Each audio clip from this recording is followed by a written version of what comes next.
Alhamdulillah, jadi kita dapat bertemu lagi sekali lagi pada petang ini, insya-Allah meneruskan bacaan uh, surah Al-Hujurat, di mana kita telah melalui dua siri dalam bagi surah ini, dan yang terakhir adalah kuliah secara fizikal dan online juga kita adakan pada sekitar 2 minggu yang lalu, yang berakhir pada ayat yang ke-8 daripada surah Al-Hujurat ini. Pada hari ini insya-Allah kita akan masuk bahagian seterusnya, ayat yang ke-9 hingga 10. Terlebih dahulu 2 ayat sahaja, di mana kedua-dua ayat ini menceritakan berkenaan dengan persaudaraan kaum muslimin dan perintah untuk memperbaiki hubungan sesama kaum muslimin, dan ia merupakan satu perintah yang amat berat, amat besar daripada Allah Ta'ala. Baik, saya bacakan dahulu 2 ayat ini, saya terjemahkan, kemudian kita akan melihat perbincangannya. A'udzu billahi minasyaitonir rajim. وَإِن طَائِفَتَانِ مِنَ الْمُؤْمِنِينَ اقْتَتَلُوا فَأَصْلِحُوا بَيْنَهُمَا فَإِن بَغَتْ إِحْدَاهُمَا عَلَى الْأُخْرَى فَقَاتِلُوا الَّتِي تَبْغِي حَتَّى تَفِيءَ إِلَى أَمْرِ اللَّهِ فَإِن فَاءَتْ فَأَصْلِحُوا بَيْنَهُمَا بِالْعَدْلِ وَأَقْسِطُوا إِنَّ اللَّهَ يُحِبُّ الْمُقْسِطِينَ إِنَّمَا الْمُؤْمِنُونَ إِخْوَةٌ فَأَصْلِحُوا بَيْنَ أَخَوَيْكُمْ وَاتَّقُوا اللَّهَ لَعَلَّكُمْ تُرْحَمُونَ. Firman Allah, wa in ta'ifatani minal mu'minin, dan sekiranya ada 2 golongan daripada kaum mukmin, iqtatalu, yang berperang atau bersengketa, fa aslihu bainahuma, maka perbaikilah antara keduanya. Fa im baghat ihdahuma 'alal ukhra, jika salah satu daripada kedua golongan itu melakukan penganiayaan, faqatilul lati hatta tafi'a ila amrillah, maka Allah kata, perangilah golongan yang berbuat aniaya itu sehingga golongan itu kembali kepada perintah Allah. Fa in fa'at fa aslihu bainahuma bil adli wa aqsitu, maka sekiranya ianya telah kembali ke jalan Allah, kembali kepada Allah, maka perbaikilah antara keduanya dengan adil dan saksama. Innallaha yuhibbul muqsitin, sesungguhnya Allah yuhibbu, mengasihi, al-muqsitin, orang-orang yang berlaku adil atau saksama. Innamal mu'minuna ikhwah, hanya saja orang mukmin itu bersaudara. Fa aslihu, maka perbaikilah, baina akhawaikum, antara kedua saudaramu. Wattaqullah, bertakwalah kepada Allah, la'allakum turhamun, mudah-mudahan kamu akan mendapat rahmat. Baik, jadi 2 ayat ini seperti mana saya katakan tadi, mengisahkan, membawa kepada kita satu mesej yang besar, di mana kita amatlah dituntut supaya memperbaiki hubungan dua pihak, dua orang, dua pihak, dua kumpulan di kalangan orang Islam, orang mukmin yang bersengketa ataupun yang bermusuh. Maka dengan sebab tersebut, mafhum mukhalafah ataupun vice versa dia adalah kita dicela ataupun dilarang daripada menjadi batu api. Batu api, orang Melayu panggil batu api lah, orang yang memanaskan keadaan atau orang yang menghidupkan sesuatu dengan perkataan dan perbuatan dia yang boleh mengeruhkan lagi keadaan dua pihak. Baik. Kita lihat di sini dalam Sahihul Bukhari, daripada hadis Al-Hasan dan Abi Bakrah radhiyallahu anhuma, ia menyatakan bahawa pada suatu hari Rasulullah berkhutbah. Okey. Saat itu baginda bersama dengan Al-Hasan bin Ali di atas mimbar. Okey. Nabi ni ada 4 orang cucu yang paling paling kerap bersama dengan baginda. Okey. Yang pertamanya adalah Al-Hasan dan Al-Husain lah. Al-Hasan itu abang, Al-Husain itu adik. Seterusnya adalah dua orang daripada anak Zainab yang merupakan anak Nabi. Anak Zainab ini Ali dan adiknya Umamah. Ini juga adalah keturunan Nabi sebenarnya, ya. Cuma suaminya bukan daripada Bani Hashim. Itu saja. Sebab suaminya adalah Abul As Ar-Rabi', menantu Nabi lah. Abul As Ar-Rabi' yang mengahwini Zainab. Okey. Saya cerita sikitlah ceritanya, kisahnya. Semasa peperangan Badar, Abul As Ar-Rabi' ini menyertai tentera musyrikin, tentera Quraisy. Maknanya dia berperang dengan Rasulullah, dengan bapa mertuanya sendiri dan para sahabat. Allah takdirkan Abul As Ar-Rabi' ini ditawan. Okey, ditawan. Dan kan tuan-tuan dan puan pernah dengar kan kisah bagaimana Rasulullah buat keputusan tentang tawanan-tawanan Badar itu. Nabi buat keputusan sebelum Allah menurunkan wahyu keputusan terhadap mereka. Ketika Allah menurunkan wahyu, Allah berkehendak supaya tawanan itu dibunuh. Sedangkan Nabi SAW telah membebaskan mereka terlebih awal. Iaitu Nabi telah membebaskan mereka atas keputusan baginda. Ada yang dibebas secara percuma, ada yang dibebaskan dengan tebusan harta, dan ada yang dibebaskan dengan syarat mengajar orang-orang Madinah dari kalangan kaum muslimin untuk menulis dan membaca. Akan tetapi, salah seorang tawanan itu adalah Abul As Ar-Rabi', iaitu merupakan menantu Nabi, suami kepada Zainab. Di mana Zainab waktu itu? Zainab berada di Mekah kerana dia tidak dilepaskan oleh suaminya. Okey. Dia tak dilepaskan oleh suaminya. Baik. Jadi Rasulullah menawarkan pembebasan percuma kepada Abul As Ar-Rabi', yakni menantunya, dengan satu syarat, supaya ia melepaskan Zainab. Okey. Maksudnya Rasulullah nak Zainab itu berada di Madinah, dan Rasulullah tak mahu suaminya merupakan seorang musyrikin yang tidak mengikut ajaran Islam, tidak menerima baginda. Maka Abul As telah melepaskannya.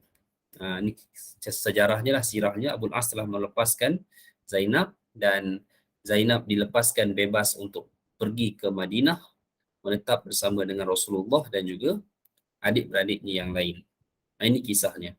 Tetapi Abul As Ar-Rabi' ini at the end dia masuk Islam juga. Dia masuk Islam dan dia kembali bersama dengan Zainab binti Rasulillah. Itulah ibu dan ayah kepada Ali dan Umamah. Baik. Adapun Al-Hasan dan Al-Husain, saya fikirkan tidak perlu lagi diceritakan. Al-Hasan satu orang yang mempunyai karakter yang lembut, walaupun beliau abang, tegas, lembut dan lebih tolerate. Okey. Adapun Al-Husain juga seorang yang soleh, tegas, namun mungkin Al-Husain tindak tanduknya lebih agresif berbanding dengan Al-Hasan. Itu secara realitinya lah. Ya, kerana kisah-kisah yang berlaku selepas zaman Al-Husain pun selepas zaman Nabi, kita lihat dua watak ini sangat memberi peranan dalam sejarah Islam ba'da wafati Rasulillah, selepas kewafatan Rasulullah. Baik. Kedua-duanya mati dibunuh. Al-Hasan mati dibunuh. Dan ketika beliau nazak sebelum meninggal, beliau sempat menyatakan bahawa aku telah diracun oleh orang yang amat hampir dengan aku. Itu kata Al-Hasan. Wallahu alam, tak tahu siapa, sebab Al-Hasan tak sebut pada Nabi. Pada Nabi pula, pada sahabat yang ada lah, Nabi dah wafat dah masa tu. Siapakah yang membunuhnya? Cuma ada riwayat sirah yang menyatakan orang itu adalah isterinya sendiri, walaupun dibantah oleh sebahagian pihak. Wallahu alam, logiknya ada, kita tak boleh juga nafikan, kerana salah seorang daripada isterinya itu Wallahu alam berkemungkinan mengahwini Al-Hasan dengan satu tujuan. Sebab itu Al-Hasan menyatakan, aku sesungguhnya aku diracun oleh orang yang amat hampir dengan aku. Baik, itulah Al-Hasan ibn Ali yang melahirkan keturunan sehingga ke hari ini, dan dua keluarga pemerintah Arab ya yang memiliki wilayah negara sendiri iaitu Jordan dan Maghribi adalah dua keluarga yang turun daripada silsilah Al-Hasan ibn Ali itu. Jordan ada Maghribi ada sedikit pertikaian tentang keabsahan nasab dia, tetapi Jordan itu memang jelaslah, dan bukan sahaja dakwaan tetapi memang ada sejarah pun setiap daripada datuk moyang mereka itu dalam sejarah perjalanan dunia Islam ini. Dan raja yang ada sekarang ini adalah pada keturunan yang ke-41 daripada Rasulullah sallallahu alaihi wasallam, dan Allah mengekalkanlah, maknanya keturunan Al-Hasan bin Ali ini memang ada wilayah pentadbiran sendiri pada hari ini. Sebab dulu di zaman kekhalifahan Uthmaniyah, keluarga itu, moyang dia lah, moyang Jordan sekarang ni, maknanya keluarga itu merupakan Raja Malikul Arab dipanggil, Raja Arab. Raja Arab macam mana diiktibar sebagai Raja Arab? Kerana ia menjadi penguasa Haramain, dua tanah haram, Mekah dan Madinah, yang mana ianya diberi hak eksklusif oleh kerajaan Empire Turki Osmaniyah. Ini sejarah dia. Baik. Al-Husain hidup selepas zaman pembunuhan Al-Hasan, beliau masih hidup dan beliau terbunuh di satu tempat bernama Karbala pada 10 Muharram tahun ke-61 Hijrah. Yang hari tersebut menjadi sambutan bid'ah di kalangan kelompok Syiah yang meluka-lukakan badan mereka kerana mereka mereka rasa kecewa mereka tidak dapat mempertahankan Al-Husain. Begitulah. Yang hakikat sebenarnya mereka lah yang menjadi penyebab Al-Husain itu dibunuh. Kalau saya boleh selitkan sikit cerita kisahnya, sebab ini memang berkait dengan dua ayat yang kita baca. Siapa yang biasa mengikuti kuliah Maghrib saya dalam sirah, saya biasa ceritakan bahawa kita tak nafikan Ali meninggal dibunuh ya pada era tahun keempat pemerintahannya, tahun ke-41 Hijrah. Dan selepas Ali dibunuh ini, para sahabat sepakat mengangkat anaknya Al-Hasan sebagai khalifah. Tetapi Al-Hasan hanya menjadikan jawatan itu sebagai interim sahaja, kerana tepat 6 bulan setelah beliau menjawat jawatan khalifah, beliau menyerahkan kepada seteru ayahnya iaitu Muawiyah bin Abi Sufyan di Syam. Dan dunia Islam kembali bersatu dan kesemuanya menerima kekhalifahan Muawiyah bin Abi Sufyan yang berpusat di Damsyik ataupun di bumi Syam. Kekal Muawiyah bin Abi Sufyan memerintah dengan cemerlang selama 19 tahun yang berakhir pada bulan Rejab tahun ke-61 Hijrah. Ya. Apabila bermulanya kewafatan selepas kewafatan Muawiyah, yang terlantik menjadi khalifah yang dikatakan secara wasiat oleh Muawiyah adalah anaknya yang bernama Yazid. Okey, Yazid bin Muawiyah. So Yazid bin Muawiyah diiktiraf oleh penduduk Syam tetapi tidak diterima oleh penduduk Kufah dan Mekah, Madinah. Itu semua bandar-bandar penting pada waktu itu, yang mengakibatkan berlakunya konflik. Konflik setiap wilayah inginkan khalifah yang mereka rasa paling layak dari kalangan sahabat. Abdullah ibn Zubair, anak kepada Zubair ibn al-Awwam, antara yang dikendaki oleh penduduk Madinah. Bila diketahui oleh pasukan Yazid di Syam, dia telah diburu oleh sekumpulan tentera dan dia lari ke kota Mekah. Penduduk Kufah, Iraq, mereka nak bai'ah Al-Husain, cucu Nabi, sebagai khalifah kerana mereka ni Syiah waktu itu. Syiah ni bukan Syiah hari ni tuan-tuan, perempuan sekalian. Syiah waktu itu adalah Syiah yang term itu digunakan merujuk kepada fahaman politik, bukan fahaman agama. Agamanya sama, sekarang saja yang berubah. Dulu asalnya fahaman politik. Mereka beranggapan kemuliaan Ahlul Bait menjadikan hanya Ahlul Bait, ahli keluarga Nabi. Ahlul Bait itu masuk ahli keluarga Nabi yang layak diangkat menjadi khalifah. Maka mereka nak angkat Al-Husain.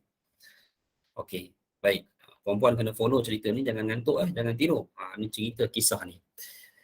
Maka penduduk Kufah ingin menyatakan hasrat mereka, ingin membai'ah Al-Husain. ianya tidak ditentang oleh gubernur Kufah pada masa itu, sebab Kufah ni sepatutnya dia di bawah Syam, bawah Yazid. Dan gubernurnya pada masa itu adalah orang kepercayaan Muawiyah bin Abi Sufyan dulu, seorang sahabat bernama Nu'man bin Bashir. Baik. Nu'man bin Bashir, bila dia tengok orang Kufah nak bai'ah Husain, dia tak bantah. Kerana mungkin dia beranggapan Husain, bukan mungkinlah, fakta ni betul, tapi kemungkinannya beliau beranggapan Husain lebih mulia daripada Yazid bin Muawiyah. Jadi dia tak kacau lah, dia biarkan. Situasi ini menyebabkan Yazid tidak berpuas hati. Sepatutnya gubernur dia di Kufah menyebelahi dia, maka dipecat oleh Yazid. Diangkatnya Ubaidillah ibn Ziyad, seorang uh, panglima tentera yang amat kejam lah di zaman itu, ya, sebagai gantian kepada Nu'man bin Bashir. Dan ketika Ubaidillah ibn Ziyad menjadi gubernur di Kufah, dia telah ugut semua rakyat Kufah supaya tarik balik kehendak kamu untuk membai'ah Al-Husain. Baik, penduduk Kufah ketakutan dan mereka semua menarik kembali persetujuan mereka untuk membai'ah Al-Husain. Baik, ceritanya, puan-puan sekalian, begini.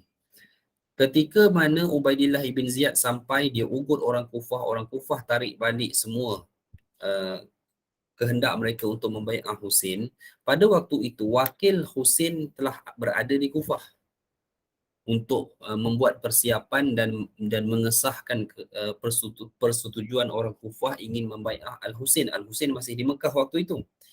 Wakilnya adalah sepupu Al-Husain sendiri, iaitu Muslim bin Aqil bin Abi Talib. Dan Muslim bin Aqil telah pun sampai ke Kufah terlebih dahulu. Dia sampai di zaman Nu'man bin Bashir tadi. Tapi apabila Ubaidillah diangkat menjadi gubernur baru, Nu'man bin Bashir dipecat, segala-galanya berubah 360 degree. Orang-orang Kufah semuanya kembali menarik kehendak mereka untuk bai'ah Husain, malah mereka menyerahkan Muslim bin Aqil kepada Ubaidillah bin Ziyad, dan akhirnya dia dibunuh. Muslim bin Aqil dibunuh. Baik. Muslim bin Aqil, sebelum dia dibunuh, dijatuhi hukuman pancung bunuh, dia sempat utuskan surat kepada seorang wakil untuk serahkan surat itu kepada Al-Husain, yang mana sebelum tu dia dah bagi satu surat, dia suruh Al-Husain datang ke Kufah kerana dia telah pastikan orang Kufah nak bai'ah Husain. So now Husain dah bergerak pun sebenarnya daripada kota Mekah. Walaupun sebenarnya para sahabat yang ada di kota Mekah telah melarang Husain daripada pergi ke Kufah. Mereka kata, tetaplah kamu di kota Mekah ini, Kufah bukan tempat kamu. Mereka pesan, tapi Al-Husain tetap nak pergi, ya, ke Kufah. Dan surat ni sampai tengah jalan, Al-Husain menerimanya dengan satu perasaan yang tak boleh diungkapkan. Segala-galanya berubah. Bahkan sepupunya telah dijatuhi hukuman bunuh oleh gubernur Kufah Ubaidillah ibn Ziyad pada waktu itu. Baik. Ni pertembungan antara dua pihak ni yang kita baca dalam ayat ni, hadirin sekalian. Al-Husain bersama dengan lebih kurang 5,000 orang dia bawa daripada Madinah, daripada Mekah, terus menuju ke Kufah. Ubaidillah ibn Ziyad telah memerintahkan satu angkatan tentera Bani Tamim yang dipimpin oleh Al-Hur bin Yazid At-Tamimi. Al-Hur bin Yazid At-Tamimi. So dia dah serahkan semua tugasan untuk kamu menghalang pasukan Al-Husain dari masuk ke Kufah. Dan Al-Hur ibn Yazid ni dia bukanlah orang jahat, dia orang baik, ya, tapi dia ada tentera dia sendiri, dia ikut perintah gubernur Kufah, dan dia telah keluar sekat pasukan Husain dan tenteranya, mengakibatkan Husain dan tenteranya tersekat di satu wilayah bandar bernama Karbala. Ini cerita Karbala, Iraq. Puan-puan sekalian. Baik. Bila sampai di Karbala, Iraq ni, Al-Hur ibn Yazid dia tahu kemuliaan Al-Husain. Dia tahu itu cucu Nabi. Tapi dia pun menasihati Al-Husain supaya baliklah. Ya sibta Rasulillah, wahai cucu kepada Rasulullah, pulanglah ke Mekah. Kan? Sesungguhnya dia bagi tahu tidak ada apa-apa pun bagi kamu di tempat ini, bahkan Mekah jauh lebih mulia untuk kamu tinggal dan menetap. Dia tahu Kufah ni macam mana. Tengok orang Kufah dah tipu kamu. Dulu mula-mula mereka nak bai'ah kamu sebagai khalifah, baru kena ugut sikit dengan gubernur baru Ubaidillah ibn Ziyad, semua dah tarik balik bai'ah itu. Baik. Jadi Al-Husain fahamlah niat Al-Hur bin Yazid At-Tamimi ini. Dia bukan nak berperang, tapi dia nak menasihati supaya keadaan jangan menjadi semakin keruh. Kerana dia akan melibatkan pertemuan dua pihak kaum muslimin yang besar. Akhirnya, muslimat sekalian, hadirin sekalian, Yazid masih enggan, Yazid pula, Al-Husain masih enggan untuk berpatah balik. Bahkan dia minta supaya aku nak jumpa dengan Yazid terus di Syam. Yazid pula, dia macam tak ada kekuatan pun nak jumpa dengan Al-Husain. Ya. Jadi, tawar-menawar terus berlaku di Karbala tersebut. Dan ini menarik, puan-puan sekalian.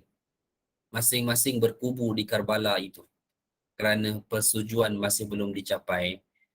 Al-Hur ibn Yazid suruh Husain pulang ke Mekah. Husain tak mau. Husain masih ada kehendak untuk pergi jumpa Yazid di Syam, dan ianya dihalang oleh pasukan Al-Hur ibn Yazid. Masing-masing berkubu.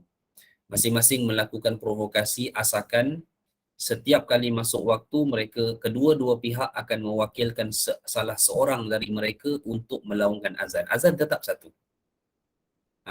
Okey, tak ada sana satu azan, sini satu azan. No, azan satu. Masa azan tu damai. So selepas azan, semua tentera baik pasukan Husain maupun pasukan Al-Hur ibn Yazid At-Tamimi semuanya sepakat menjadikan Al-Husain sebagai imam. Itu realiti dia, muslimat sekalian. Berlangsunglah keadaan demikian selama lebih kurang 3 hari, dan kemudian muncul seseorang bersama dengan pasukannya dari kawasan antara Syam dan Iraq. Ada tanah lapang. Sebab Karbala ni kalau puan-puan tengok map pun memang dia adalah di satu kawasan di dalam Iraq. Ni saya buka map saya buka map. Kalau kita tengok Karbala, Iraq, Karbala ni di Iraq lah. Yang puan-puan tengok Syiah duduk sembahyang beralaskan batu di kepala dia itu, batu itu daripada tanah Karbala. Sebab bagi mereka tidak boleh sujud melainkan atas tanah Karbala. Okey. Baik. Jadi Karbala ni dia bawah Baghdad sikitlah. Baghdad, kota besar Baghdad tu. Dia di bawah Baghdad sikit. Baik, dia boleh datang ikut Saudi. Okey. Dan tiba-tiba dalam kemelut begitu datangnya seorang bernama Syamar Zul Jaushan. Dia datang daripada satu kawasan lapang antara Syam dan Iraq. Dia datang. Dan dia marah Al-Hur ibn Yazid mengapa Al-Hur masih belum menamatkan riwayat Al-Husain. Ya. Siapa Syamar Zul Jaushan ni? Dia memang satu orang yang ada dalam Wikipedia pun ada nama dia. Sebagai salah seorang panglima perang. Tapi Al-Hur ibn Yazid bila tengok dia datang dan begitu agresif untuk menamatkan riwayat Al-Husain dan pasukannya, maka Al-Hur ibn Yazid At-Tamimi mengundurkan diri. Dia tak nak terlibat dalam kisah ini, maka berperanglah pasukan Syamar Zul Jaushan dengan jumlah tentera yang hampir 4 kali ganda daripada jumlah tentera Al-Husain, dan hampir saya rasa semua tentera Al-Husain terbunuh dalam pertembungan tersebut, dan akhirnya dikatakan Syamar Zul Jaushan itulah yang telah pun membunuh Al-Husain dalam pertempuran tersebut. Wallahu alam, hadirin mati Allah sekalian. Al-Hur ibn Yazid At-Tamimi mengundurkan diri. Dia teringat satu hadis Nabi. Dalam sebuah hadis Nabi kata, Ad-Dajjalu yakhruju minal khullah baina Syami wal Iraq, atau kama qala. Rasulullah pernah sebut Dajjal akan muncul di khullah, satu kawasan lapang, baina Syami wal Iraq, antara Syam dan Iraq. Tapi Al-Hur bin Yazid tak katalah Syamar Zul Jaushan itu Dajjal. Dia tak pernah ada statement itu pun. Tapi dia menyatakan bahawa tetapi Al-Hur melihat, dia teringat, tiba-tiba dia teringat pesan sabda Nabi itu, dan dia tengok Syamar Zul Jaushan datang dari arah yang Nabi sebut itu, dan dia terus menarik diri daripada operasi ketenteraan yang terhadap Al-Husain, dan ternyata Syamar Zul Jaushan telah membunuh Al-Husain pada tanggal 10 Muharram tahun yang ke-61 Hijrah. Ini kisah dia. Tragis lah. Ya. Ini benda yang melibatkan pertemuan dua kelompok kaum muslimin, yang mana dalam ayat yang kita baca hari ini, Nabi sangat-sangat menekankan supaya damaikan dua kelompok kaum muslimin yang berseteru. Baik, balik kepada hadis yang kita baca dalam Sahihul Bukhari tadi, di mana Rasulullah pernah berkhutbah dan Rasulullah membawa Al-Hasan ibn Ali di atas mimbar. Sesekali baginda memandang arah sahabat, sesekali baginda pandang arah Al-Hasan, cucunya itu, dengan satu pandangan yang punya maksud yang sangat mendalam. Rasulullah tiba-tiba bersabda, "Inna ibni hadha sayyidun." Kata Nabi, sesungguhnya anak aku ini merupakan sayyid. Sayyid ni adalah pemimpin. Orang Melayu jadi syed. Syed tu kan, Said. Syed, apa Said. Okay. Tapi keturunan Said yang ada di Malaysia ni daripada Al-Husain. Keturunan Said di Malaysia ini mereka adalah keturunan Al-Husain, bukan Al-Hasan. Walaupun Nabi kata Al-Hasan itu Said. Kalau keturunan Al-Hasan itu dipanggil Syarif. Dia menggunakan gelaran Syarif di depannya. Okay. Sebab itulah Raja Mekah terakhir, moyang kepada Raja Jordan sekarang ini, dia orang panggil Syarif Husain ibn Ali. Dia pakai Syarif. Al-Mashhur Malaysia dari Al-Hasan, ya. Kalau keturunan Al-Mashhur daripada keturunan Al-Hasan. Itu betul lah, itu bukan buat-buat. Unless kalau dia berjaya, ada orang yang berjaya meletakkan anak dia dengan gelaran itulah. Tapi tak boleh suka-suka, JPN pun tak luluskan. Okey. Baik. Dan Nabi bersabda, "Inna ibni hadza sayyidun." Sesungguhnya anakku ini, anak tu maksud cucu, sayyidun, merupakan pemimpin. Wala'alla Allahu an yusliha bihi baina fi'ataini 'azimataini minal muslimin. Dan semoga Allah akan mendamaikan melaluinya dua kelompok kaum muslimin yang bertelagah. Dan ternyatalah apa yang disabdakan oleh Nabi ini benar-benar terjadi. Bila terjadi? Sudah pastilah sebelum Al-Hasan dibunuh dalam peristiwa yang saya sebutkan tadi. Sebab itulah Al-Hasan hanya jadi pemerintah selama 6 bulan sahaja, interim sahaja. Tujuannya bukan nak jawatan khalifah, walaupun dia dapat percuma daripada ayahnya, bukan wasiat, ya, bukan berketurunan. Ini memang kesepakatan kaum muslimin, tak ada orang layak lah, Al-Hasan lah layak masa tu. Maka dia hanya ambil 6 bulan sahaja. Tujuannya adalah untuk mendamaikan dua kelompok kaum muslimin, iaitu yang menyebelahi Ali di Iraq dan yang menyebelahi Muawiyah di Syam. Hasil, tuan-tuan, puan-puan sekalian, hasil Al-Hasan buat dengan serahkan jawatan dia kepada Muawiyah itu telah mendamaikan kaum muslimin untuk satu tempoh selama lebih kurang 19 tahun dalam permulaan yang amat mendukacitakanlah bagi kaum muslimin sebab adanya perbalahan yang dahsyat waktu itu, tapi beliau berjaya mendamaikan dalam tempoh yang seketika. Bertahanlah kedamaian itu untuk tempoh 19 tahun, dan inilah apa yang disebutkan oleh Nabi SAW. Baik, itulah kisah dia, hadirin sekalian. Baik. Allah berfirman, jadi apa tugas kita kalau kita tengok dua kelompok bertelagah ataupun dua kawan bertelagah, damaikan dengan cara baik. Begitu. Fa'in bagat ihdahuma 'alal ukhra, tapi tiba-tiba ada satu pihak ni nak melampaui batasan, lebih-lebih pula. Kita perangi orang itu. Apa maksud perangi? Dengan situasi yang sesuai mengikut keadaan lah. Kalau kita setakat kawan-kawan kita ni tak payahlah pergi berperang dengan dia, tapi dialah yang kita gasak, yang kita tekan supaya jangan bersikap melampaui batasan dalam persengketaan kamu ini. Begitu. Sampailah dia kembali kepada Allah. Baik. Ya. Ini disebutkan dalam kitab Sahih Sahihul Bukhari. Rasulullah pernah bersabda, hadis Anas, kata Nabi, unsur akhaka zaliman aw mazluman. Tolonglah saudaramu yang berbuat zalim atau yang dizalimi. Nabi perintah. Selalu Nabi kata, bantulah orang yang dizalimi. Tapi ini Nabi kata, bantulah juga orang yang berbuat zalim dan yang dizalimi. Qultu, Anas kata, aku bertanya, ya Rasulullah, hadza nasartuhu mazluman.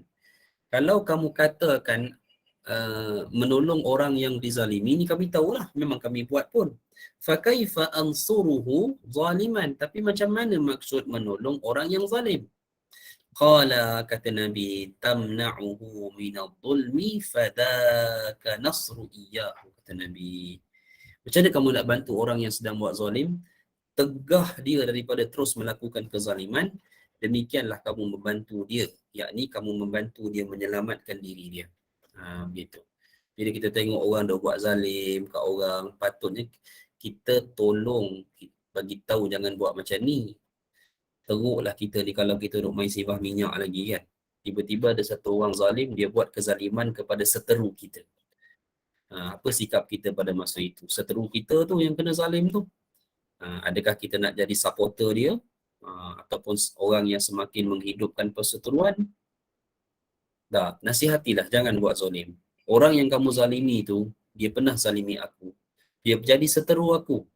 Tapi aku tetap tidak bersetuju bila kamu melakukan kezaliman pada dia. Begitulah, ini perintah agama.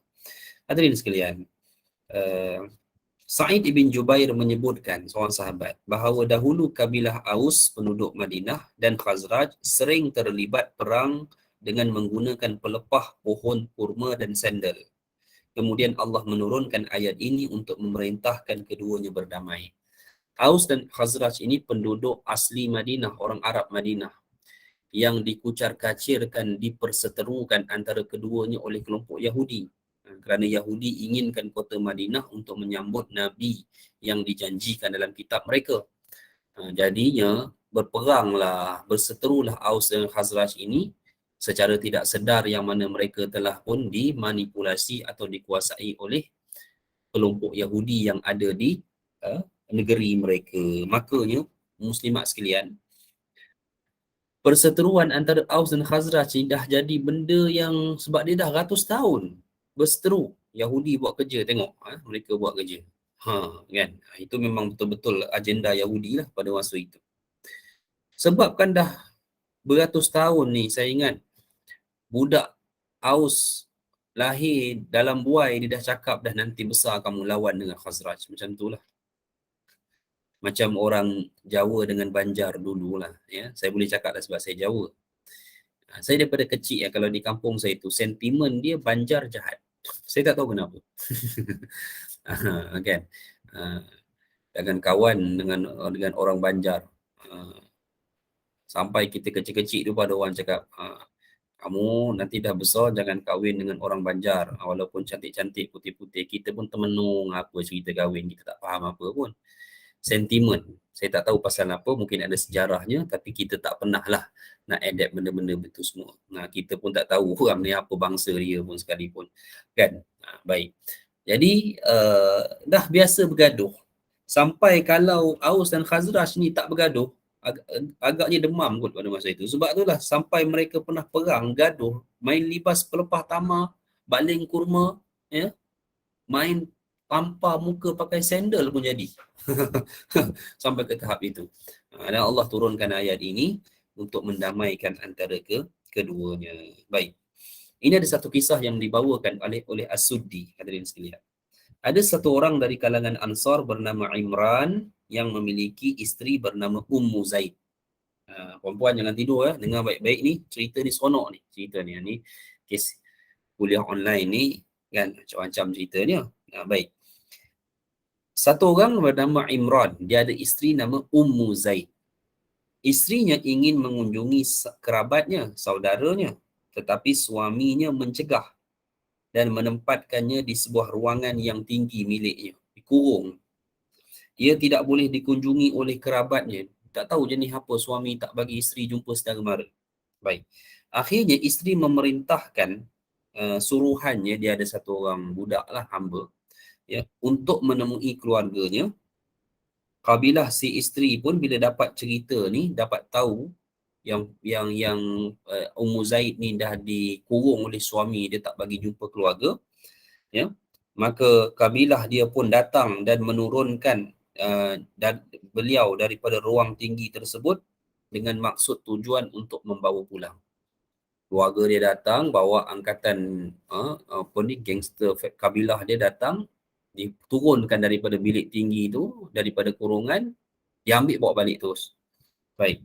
Suaminya melihat kejadian tersebut, suaminya pula panggil gangster daripada kabilah suaminya. Baik.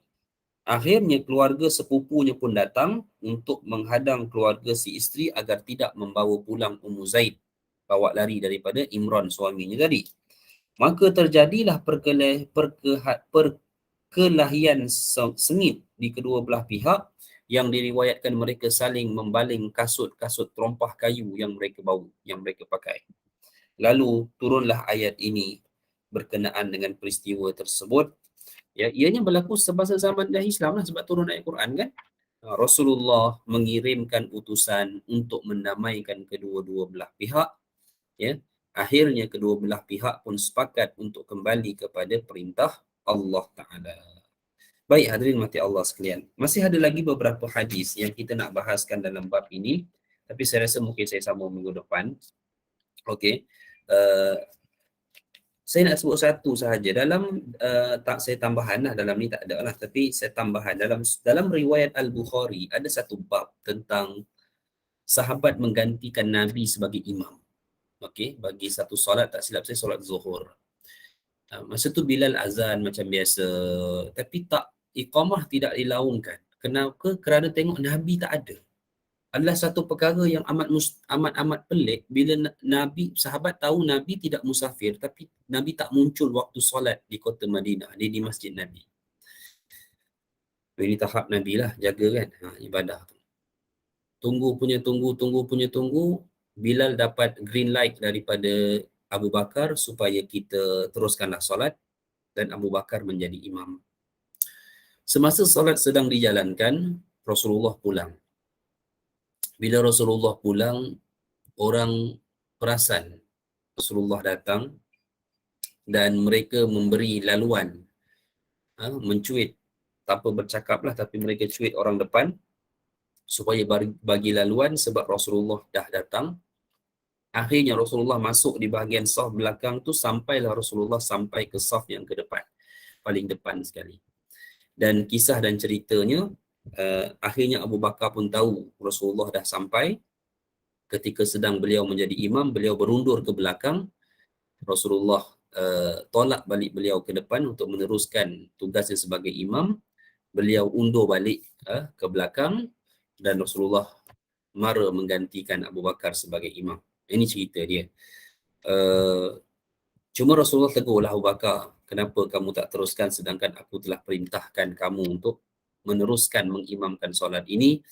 Dan Abu Bakar kata, tidaklah layak untuk aku berada di depan selama mana kamu berada di belakangku. Kurang begitulah kata Abu Bakar. Cumanya, muslimat sekalian, sahabat tanya, mana Rasulullah pergi lewat? Kalau Rasulullah tidak pernah lewat datang solat, selama mana Rasulullah bermukim di Madinah, Rasulullah tak lewat. Ya. Kita hari ini lewat tak lewat cerita lain lah. Janji dapat jaga jemaah pun bagi kaum muslimin satu benda yang amat besar dalam hidup. Dan Rasulullah menyatakan, aku pergi ke satu perkampungan, satu penempatan ini, dan aku mendamaikan dua pihak yang sedang bertelagah dalam kabilah mereka. Begitulah. Ya. Hadirin sekalian, betapa pentingnya Nabi menekankan soal menjaga keharmonian, terutamanya dalam kalangan mereka-mereka yang punya hubungan silaturahim. Segerakan perdamaian sekiranya berlaku konflik yang memburuk antara dua individu atau dua pihak. dua jalur keturunan dan selainnya. Lantiklah orang yang dihormati, biasanya orang yang umurnya lebih lah, orang yang lebih berusia, lebih senior, untuk mendamaikan kedua-dua belah pihak tersebut. Okey, baik, silakan. Ini angkat tangan ni terangkat ke nak tanya ni? Ya, tak ada. Okey, baik. Okey, jika tidak ada, insya-Allah sampai di sini dululah. Insya-Allah kita akan sambung perbahasan kita pada minggu hadapan, mudah-mudahan insya-Allah. Semoga Allah merahmati pertemuan kita pada petang ini dan semoga Allah menghindarkan kita daripada mewujudkan terlibat dalam perseteruan sesama kaum muslimin. Ya, kalau kita nak berseteru pun tak payah berseterulah puan-puan, sebab hidup kita ni tak lama kan. Orang kata semakin meningkat usia ni, semakin kita tak mau kisah pun benda yang remeh-remeh dalam hidup kita ni. Kan, orang nak kata apa kat kita, biarkilah orang nak kata apa. Kita pun malas nak ambil tahu benda-benda yang tak banyak melibatkan kebaikan bagi diri kita. Kita ada teman-teman, 2-3 orang teman yang boleh kita percayai, yang selesa kita berkawan pun dah cukup rasa baik dah. Selama mana kita dapat jaga kebaikan agama kita, itu pun dah cukup. Begitulah hadirin sekalian. Mudah-mudahan insya-Allah ya Allah membekalkan kita kekuatan, keharmonian, hubungan yang baik sesama keluarga dan ukhuwah rakan-rakan. Mudah-mudahan insya-Allah kita bertemu lagi pada minggu hadapan. Aqulu qawli hadza wa astaghfirullah. Assalamualaikum warahmatullahi wabarakatuh. Waalaikumsalam warahmatullahi taala Waalaikumsalam, wabarakatuh. Ustaz. Terima Terima kasih kasih. Ustaz ya. Terima kasih Ustaz. Baik, terima kasih. Terima kasih Ustaz. Ya, sama. Assalamualaikum Ustaz. Assalamualaikum warahmatullahi wabarakatuh.